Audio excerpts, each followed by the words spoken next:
My groom abandoned me after our wedding crash to save another woman. The evidence I found changed everything forever. My husband walked away and left me bleeding in my wedding dress so he could save his mistress instead. 4 days later, he finally came to the hospital, and my doctor stared him straight in the eyes before saying, "She doesn't need a groom anymore. She needs someone to write her eulogy." The first thing that comes back to me isn't the crash itself, it's the sound that followed it. That came before any real memory, before my mind could even process what had happened. I remember the deep, strained groan of metal bending into a shape it was never meant to have, the crackling of shattered glass sinking into the seats, and then, louder than everything else, Jasmine's voice. "Claire, Claire, look at me! Keep your eyes on me! Don't look down!" But I looked anyway. My white wedding dress had turned a deep crimson as blood spread across the fabric. My left leg was trapped beneath a mangled wall of twisted steel, bent at an angle no human leg should ever be. At exactly 9:47 that morning, the limousine slammed into the construction barrier on Route 14, on what was supposed to be the happiest day of my life. The entire front of the car had simply collapsed. That's the only way I can describe it. It looked like someone had crushed a soda can beneath a heavy boot. Jasmine pushed both of her hands against the wound, trying to stop the bleeding. Her palms were already soaked red. Her blush pink bridesmaid dress, the one I'd spent nearly a month picking out, was completely ruined. And somehow, in the middle of everything, that ridiculous thought came into my head with perfect clarity. Her dress is ruined. "The ambulance is almost here," she kept saying. "Stay with me, Claire. Don't leave me." I listened. I focused on her face because it was the only thing keeping me grounded. Her hazel eyes were filled with panic, black mascara streaking through the makeup I'd watched her carefully put on just 3 hours earlier in a hotel bathroom that smelled like hairspray and fresh coffee. I convinced myself the icy numbness crawling up my leg was only shock, just my body's automatic response to a disaster it never had a chance to prepare for. Then I heard Ryan's car door open. I slowly turned my head, my neck already protesting with sharp pain. Ryan had stepped onto the road. Instead of looking at me, he stared toward the SUV behind us. Chloe's SUV. It was almost untouched, with nothing more than a small spiderweb crack across the passenger side window. Then he started walking toward her. "Ryan!" Jasmine screamed so hard her voice broke when she said his name. "Claire's trapped. She's bleeding to death." He looked back at me through the shattered limousine window. Maybe for 3 seconds. No longer than that. "The paramedics will be here in 3 minutes," he said calmly. "Chloe has a heart condition." Then he turned away. He lifted Chloe into his arms. She had nothing worse than a scratch on her arm and tears running through her flawless makeup. Yet he carried her toward the first ambulance as if she were the most delicate and precious person in the world. "Are you really taking her first?" I managed to ask. My voice barely sounded like mine. It came out weak, thin, almost like a whisper. Standing beside the ambulance, Ryan looked back at me with an expression I had never seen during the 5 years I loved him. It wasn't guilt. It wasn't worry. It wasn't even hesitation. It was annoyance. Like I was creating an inconvenience for him. "Don't make this into some jealous scene," he said. "Be a soldier, Claire." Then the ambulance door slammed shut. Without saying another word, Jasmine ripped a long strip from the bottom of her bridesmaid dress with her bare hands and wrapped it tightly above my wound, working with the calm focus of someone whose love has absolutely no limits. I ended up needing 6 stitches, suffered bruising along my spine, and was diagnosed with a grade 1 concussion. Ryan never showed up at the hospital until 4 days later. Before I tell you what happened after that, you need to understand who I was before that morning because it explains a lot. My name is Claire Bennett. I'm 29 years old, and for the past 5 years, I've worked as a project manager for a mid-sized construction company in Ohio. That detail ends up mattering because project management is really just the art of planning for every possible disaster before it happens. Looking back now, I realized I'd unknowingly been doing exactly that throughout the previous 14 months of my own life. I first met Ryan Whitfield at a company event in the spring of 2022. He was 36 and worked as an architectural consultant. He had an effortless smile and this rare ability to make you feel like whenever he looked at you, the rest of the room quietly disappeared. He was charming, genuinely funny, and he loved talking about things completely unrelated to work. Something I've always found incredibly attractive because it usually means a person has real depth beneath the surface. Ryan also had Chloe Lansing. He always introduced her the exact same way, calling her his childhood friend, with the kind of effortless confidence that only comes from repeating the same explanation over and over until it sounds completely natural. They had grown up together in the same Franklin County neighborhood and had supposedly been close their entire lives. According to Ryan, Chloe was fragile. He used that word constantly, always saying it with such gentle concern that by the fourth month of our relationship, I couldn't stand hearing it anymore. She had a heart condition, a difficult past, and depended heavily on Ryan's stability. He always framed it like it wasn't a choice he had made, but a responsibility life had handed him. I want to be very clear about when I started noticing things because I wasn't clueless, and I definitely wasn't blind. The hardest part isn't that I completely missed the warning signs. It's that I saw every one of them and kept coming up with excuses to explain them away. The first red flag showed up about 6 months after we got engaged during the fall of 2023. I was looking through the shared calendar we'd created to organize wedding planning, vendor appointments, cake tastings, venue visits, and everything else that comes with planning a wedding. That's when I noticed a recurring block every Tuesday evening labeled simply work. The problem was Ryan always worked from home on Tuesdays.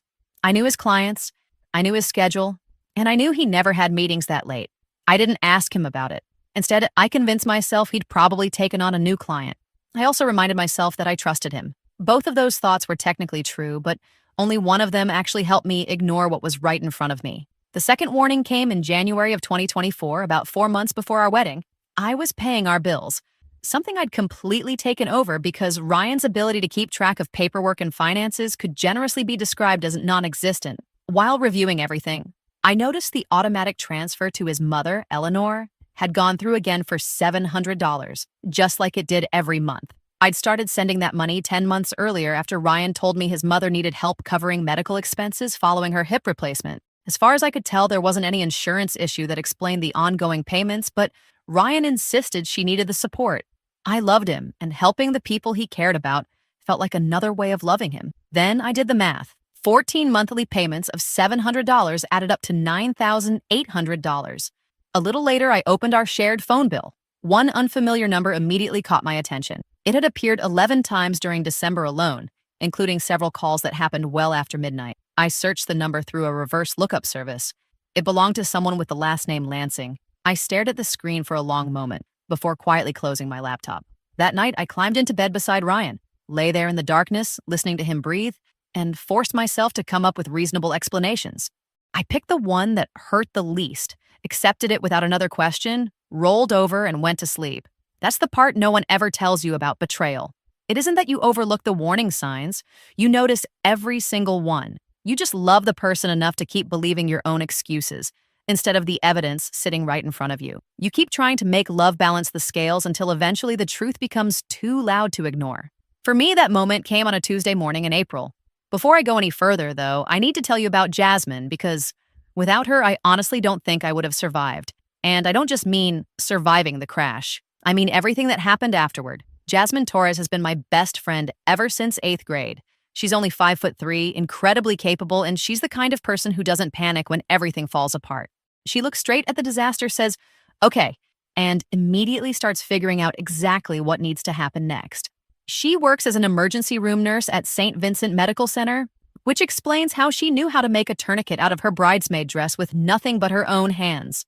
It's also why, less than 70 seconds after Ryan's ambulance drove away with Chloe, Jasmine already understood what his decision really meant. She didn't say a word about it at the scene. She kept pressure on my leg, held that makeshift tourniquet in place, and stayed talking to me until the second ambulance finally arrived. She rode with me to the hospital, never left my side in the emergency room while the doctors worked on my leg, and during those first terrifying hours, she never mentioned Ryan even once. She waited until I was stable. Then she gently squeezed my hand, looked me in the eyes, and quietly said, "Claire, we need to talk about what really happened out there on that road." "I know," I answered.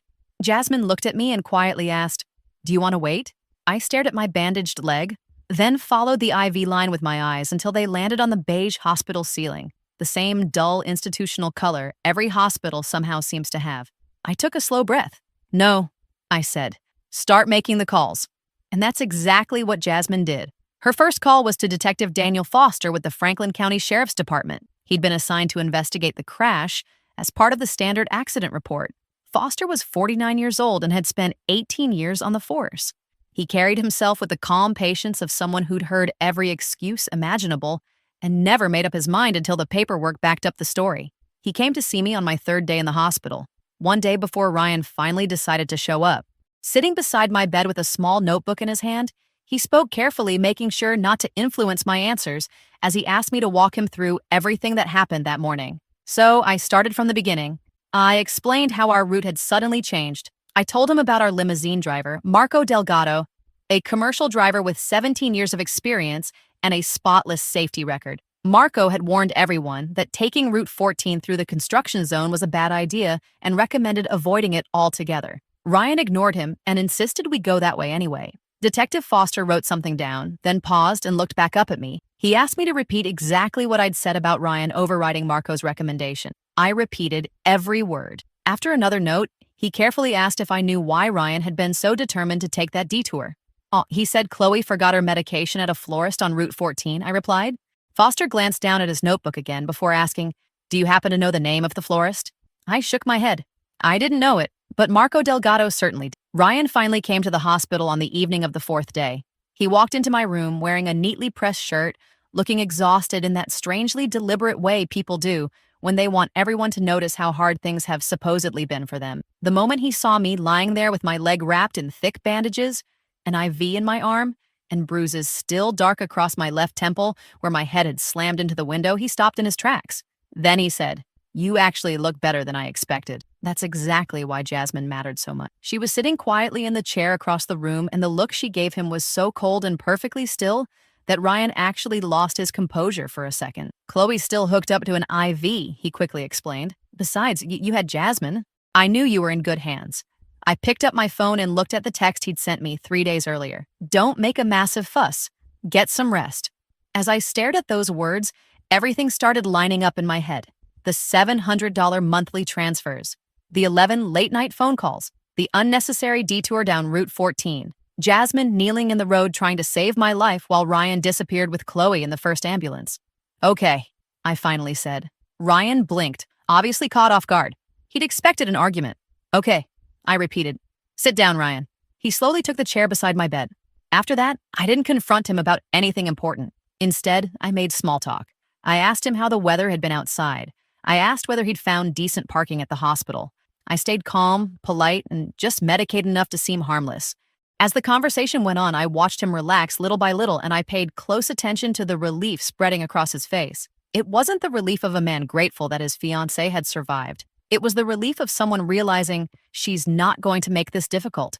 About an hour later, he leaned over, carefully kissed my forehead, and left the room. Jasmine waited until the sound of his footsteps disappeared down the hallway before she finally spoke. "Detective Foster called while you were asleep," she said quietly. "He went to the florist."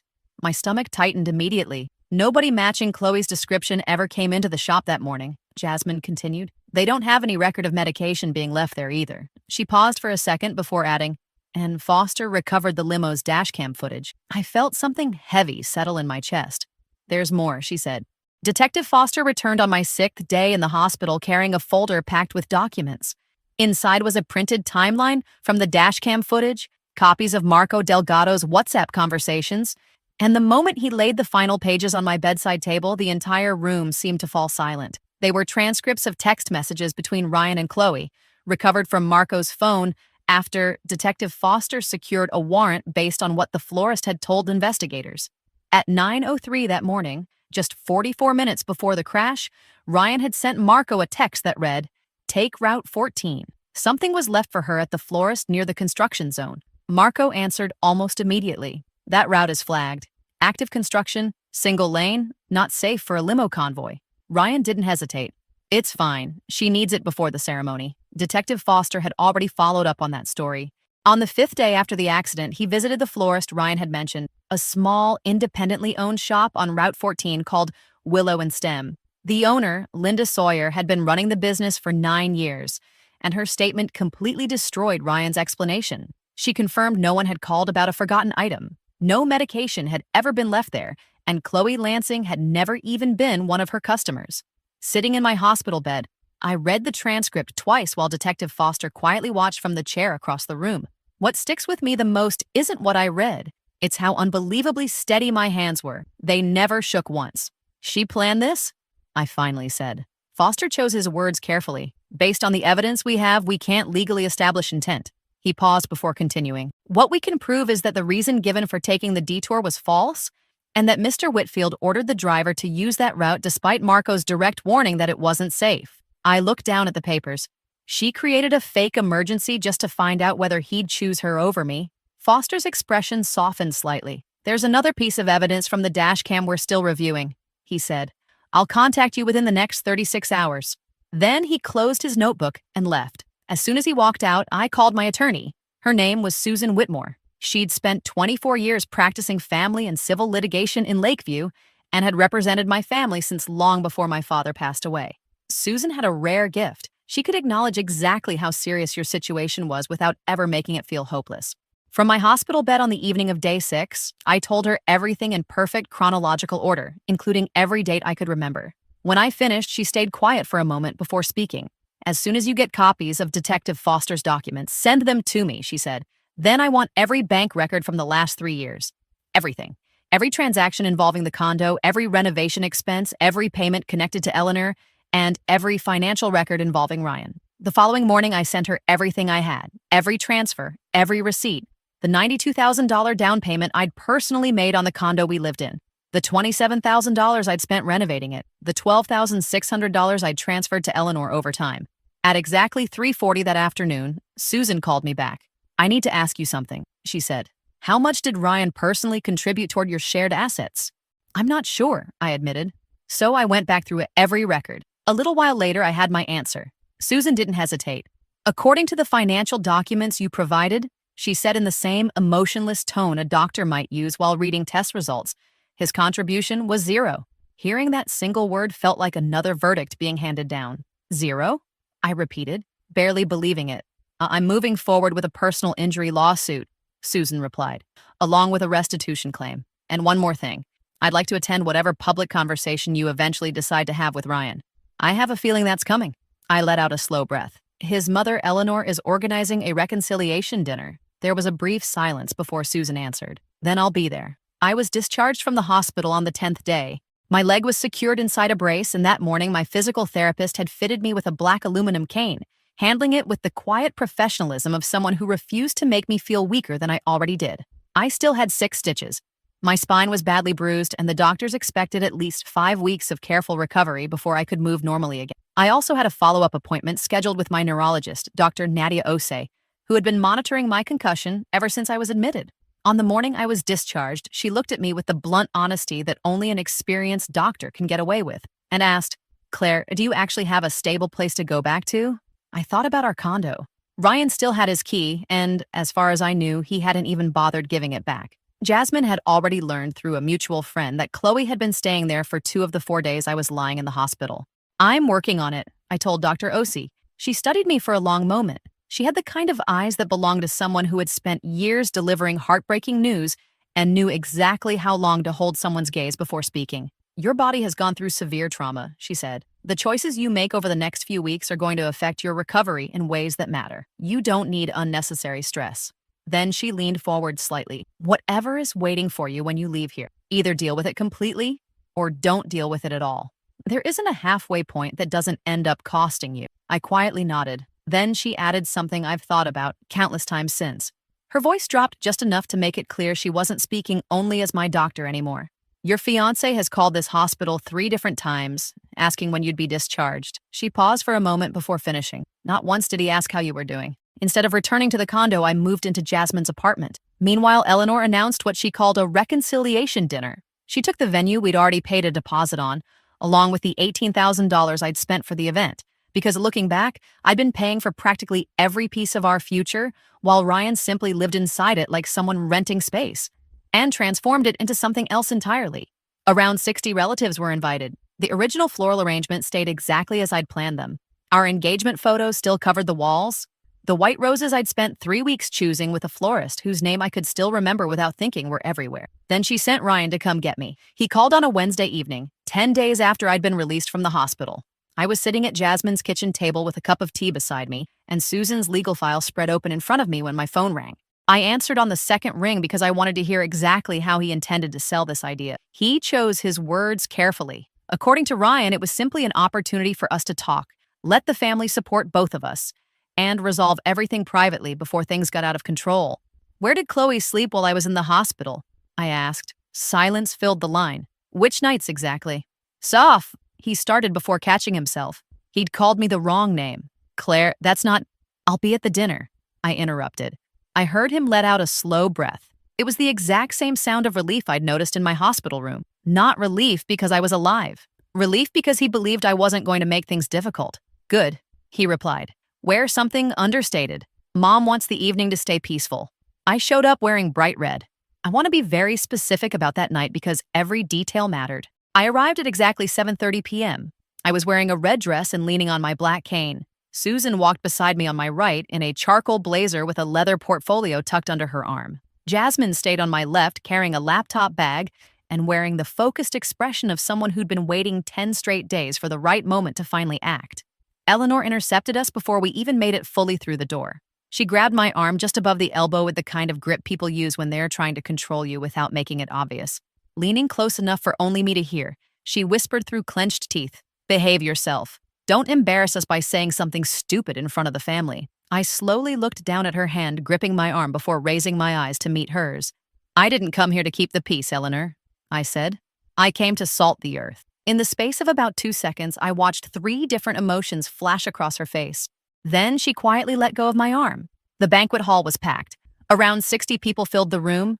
Uncles, aunts, cousins, Ryan's grandmother seated in the front row, 2 of his college friends who had attended our wedding, and even a few people who'd called me a gold digger on Facebook 8 months earlier after I'd politely asked Ryan to contribute more toward renovating the condo. White roses decorated every table. String lights hung across the ceiling. Giant engagement photos of Ryan and me covered both side walls, including one of us laughing together on a beach in Bayport like we were the happiest couple in the world. Without saying a word, I walked straight to the stage, reached for the microphone, and picked it up. The room fell completely silent. Everyone was waiting for the same thing, and I could feel it. 60 people leaning into the moment, expecting me to forgive Ryan, save the engagement, and give them the happy ending they'd all shown up to witness. Instead, I took a slow breath and spoke into the microphone. "Since Eleanor worked so hard to bring the entire family together tonight, I think it's only fair that all of you witness the official end of this engagement." The silence shattered instantly. Chairs scraped across the floor, voices erupted from every direction, and somewhere near the back someone blurted out, "Wait, what?" I turned toward Jasmine and gave her a small nod. She immediately connected her laptop to the venue's projector. She'd arrived 25 minutes early just to make sure the HDMI connection worked without any problems. Seconds later, the first slide lit up the giant screen behind me, white lettering on a black background, large enough that every person in the room could read it without squinting. "Venue deposit," I said. $18,000. A copy of the bank transfer appeared on the screen, showing my name, the date, and the exact amount. "Condo down payment, $92,000. Another document appeared. Again, my name. Renovation costs, $27,000. Same result. Every payment came from me.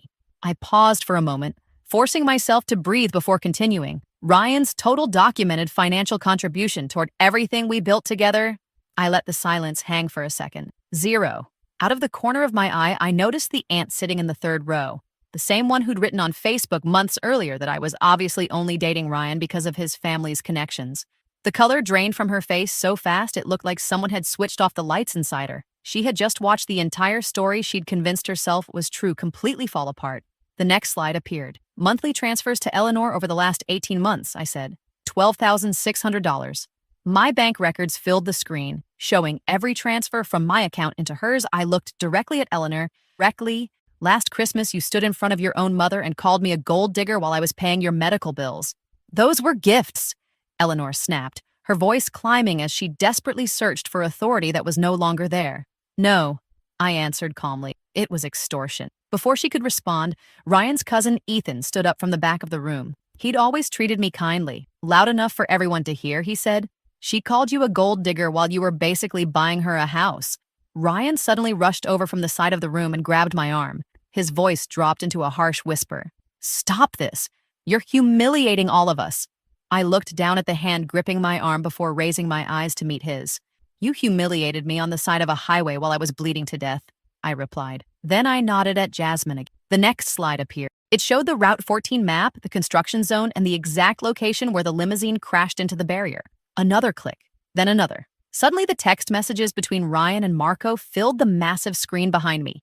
Stretched nearly 15 feet high for the entire family to read, standing there with the microphone in my hand, I read every single message out loud. Ryan ordering Marco to ignore the safer route. Marco warning him about the construction zone, Chloe's story about the forgotten medication. Then I displayed the florist's written statement. Linda Sawyer, owner of Willow and Stem, confirmed in writing that Chloe never came to her shop. No medication was ever left there. Nobody called ahead. The entire story was a lie. The room exploded into chaos. Conversations broke out everywhere at once. Ryan's grandmother covered her mouth with both hands. His college friends stared at each other without saying a word. Ethan was talking loudly to someone nearby, but the noise from 60 shocked people trying to process everything drowned him out completely. That's when I finally noticed Chloe. I hadn't even seen her arrive. She'd been sitting quietly near the back wall the whole time. Whether Eleanor invited her, Ryan asked her to come, or she simply showed up on her own, I still don't know. Slowly, she stood up. Her voice trembled. "I got confused," she said. "I was scared. I never wanted anyone to get hurt." I looked directly at her. "You were scared," I repeated evenly. "Scared enough to fake a heart emergency so Ryan would carry you into the first ambulance while I was trapped inside the wreckage." I let those words settle over the room before continuing. "And somehow you were also scared enough to move into my condo less than 72 hours later." I paused one final time. "You even wore my bridal robe, Chloe." My voice never wavered. The same robe I hung on the back of the bathroom door the night before my wedding.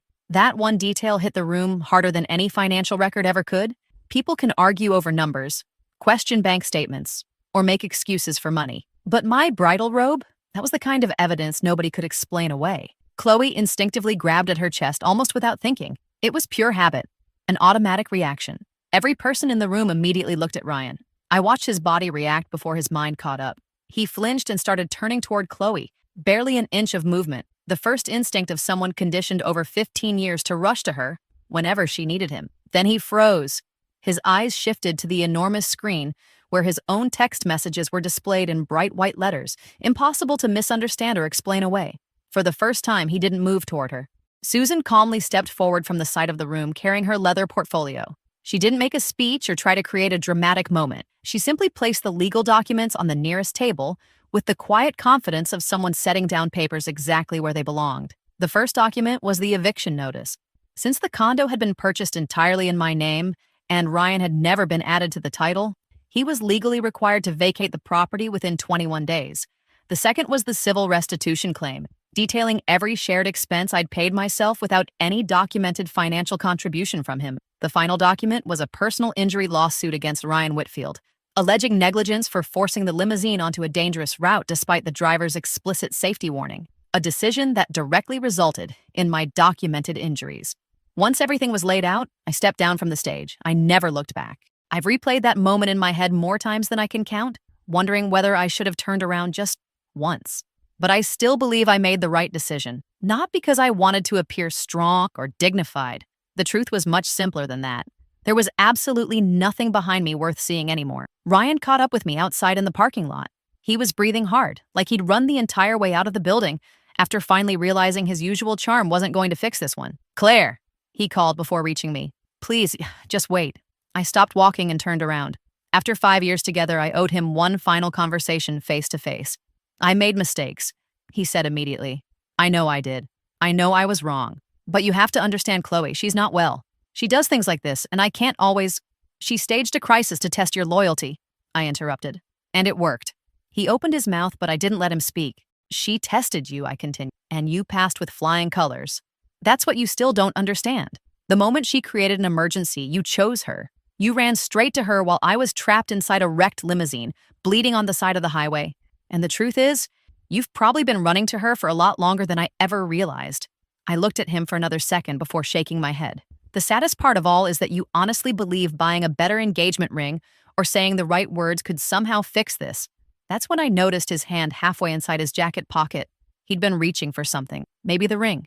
Maybe another desperate gesture. He slowly stopped. "I never needed a wedding," I said quietly. "What I needed was a man who would run to me first when I was the one bleeding. Route 14 showed me that man was never you." Without another word, I got into the driver's seat. Jasmine climbed into the passenger side beside me. She'd stayed just a few steps behind me the entire evening, exactly where she'd stood beside me in one way or another since we were 13 years old. She closed the door, then turned toward me with a look I knew better than almost anything else. After 17 years of friendship, I recognized that expression immediately. It meant she was about to tell me something I wasn't ready to hear. I rested both hands on the steering wheel, but didn't start the engine. "There's something else." Jasmine said quietly. Detective Foster called while you were on stage. I looked over at her. He finished reviewing the rest of the dashcam footage. She paused before continuing. There was a second camera mounted on the front of the limousine. It recorded everything happening outside before the crash. My stomach tightened. According to Foster, Chloe's SUV crossed into the left lane twice before reaching the construction barrier, Jasmine said carefully. Marco had to correct the limo's course because of it. Foster believes there's enough evidence to support a reckless endangerment investigation. She hesitated. Maybe even more than that. She took one slow breath before saying the final sentence. And they recovered audio from inside Chloe's SUV. There had been a Bluetooth speaker playing inside Chloe's SUV.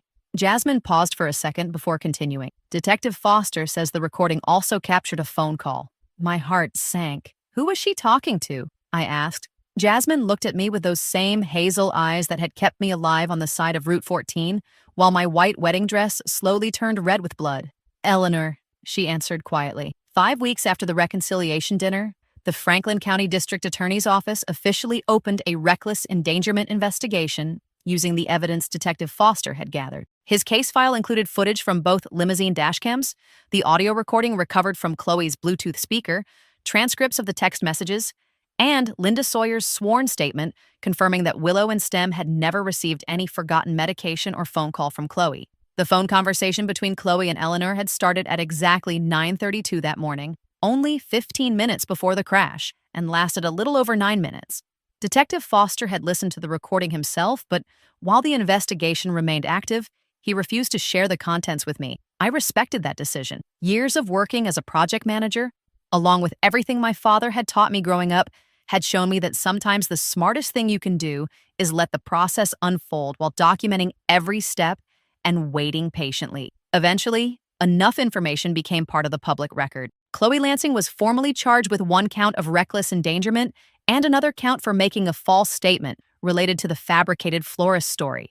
5 months later, she accepted a plea agreement that included a suspended sentence, 18 months of probation, and a court-ordered psychological evaluation. Eleanor Whitfield, Ryan's mother, was officially identified as a person of interest during the reckless endangerment investigation. The contents of that 9:32 phone call were entered into the prosecutor's file as Exhibit F, and according to the most recent update Detective Foster shared with me, the investigation into Eleanor's possible involvement was still ongoing. Ryan's civil case ended differently. My personal injury lawsuit against him was settled out of court in March. Susan and I agreed never to publicly disclose the settlement amount, but I can say it covered every medical expense I faced, including months of physical therapy, my hospital bills, continued neurological treatment with Dr. Nadia Osi, and an additional amount that, as Susan put it, reflected the full extent of Ryan's documented negligence. Both Ryan and Chloe moved out of my condo before the 21-day eviction deadline expired. I finally returned home that spring. One of the first things I did was repaint the bedroom. Then on a quiet Sunday afternoon, I climbed onto a small step stool and took down every engagement photo from the walls. There was nothing dramatic about it. It took maybe 15 minutes, and when I was done, they were simply gone. Later that day, Jasmine came over. We ordered Thai food, and she climbed onto my kitchen counter the same way she'd been doing since we were 16 years old. After a while, she looked at me and asked, "You okay?" I smiled and answered, "Yeah." And for the first time in a long time, I truly meant it. That didn't mean everything in my life had magically become perfect. It simply meant I was finally okay, and sometimes that's enough. I still use my black aluminum cane every now and then, especially on the days when my leg decides to remind me what happened. I've made peace with it. It's actually a pretty good cane. Strong, dependable, and it never complains about carrying weight. Since that spring, I've developed a habit that served me well before I commit to anything, whether it's a relationship, a major decision, or even something as simple as choosing a direction. I always ask myself one question: if everything falls apart, who runs to me first? These days, I know exactly what the right answer looks like. The truth is, I already knew it that morning on the side of Route 14. Jasmine's hands were holding pressure against my wound, while her voice kept telling me to look at her face and stay with her. I understood the answer even then. I was just too busy searching for it in the wrong person.